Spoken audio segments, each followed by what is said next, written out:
Hello sa kapitbahay, estupida ka kasi nandito si Lenlen. Naririnig kita. Kung naririnig mo ako, naririnig din kita, lalo na kapag nandito ako sa loob ng bahay. Estupida ka kasi akala mo entitled ka na sa paninira. Kasi nagkaso ka? Ano naman yung kinasa mo? O wala lang, libangan mo yan. Hindi lang ako yung Lenlen dito, pero naririndi ako sa naririnig ko. Estupida ka kasi maraming nakakarinig sa'yo.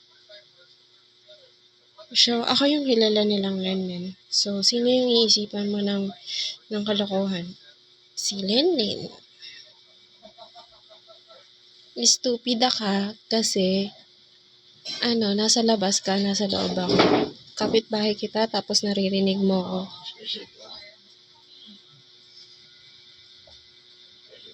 Hindi naman kita papakinggan kasi bakit kita papakinggan? Baka ikaw nakikinig ka sa akin. Estupida ka. Stupid. Stupid. Siyempre, sino makikinig sa'yo? Walang laman yung utak mo, pati yung boses mo, ang pangit.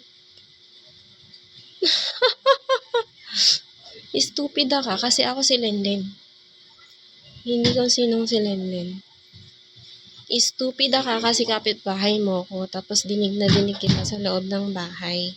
Tapos pag lumabas ako, parang wala lang. Close tayo.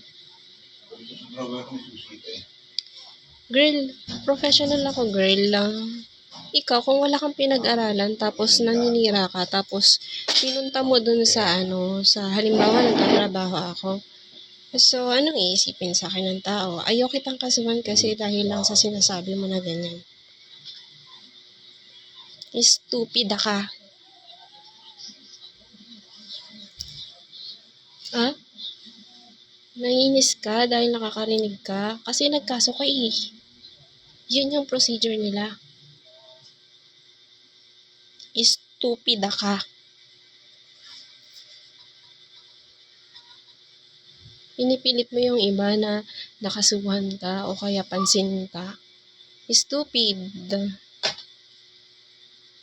Nag-iilagal ka tas magkakaso ka. Weh. Estupida ka. Dinig na dinig ka dito kahit nasa loob ka ng bahay kasi nang-a-access ka. Kasi sasabihin mo, nagkaso ka.